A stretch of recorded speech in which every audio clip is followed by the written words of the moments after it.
Dating scam क्या होते हैं? नहीं, नॉलेज नहीं है इसके बारे में। से जाएं आपको डीएम्स आए रैंडम पर्सन से। क्या ऑनलाइन मिले व्यक्ति ने कभी आपसे पैसे मांगे हैं? हुआ है सर, एक दो बार। फ्रेंडशिप वगैरह एक दो हुआ बार। है। It's done with my friend. अभी तो सबसे दूर ही रहा हूँ, अभी कुछ भी नहीं पड़ा ऐसा। डेटिंग ऐप पर पहचान कैसे सत्यापित करें? भाई नाम देख के एक्चुअली उनकी इन्फॉर्मेशन जानता हूँ, एवरी गेट देयर नंबर, उससे हम आइडेंटिफाई कर सकते हैं।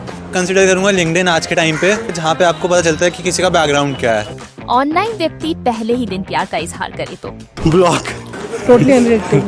हेल्थ में ट्रस्ट नहीं करूंगा। एक्चुअली मैं इग्नोर कर देती हूँ, अवॉइड कर देती हूँ।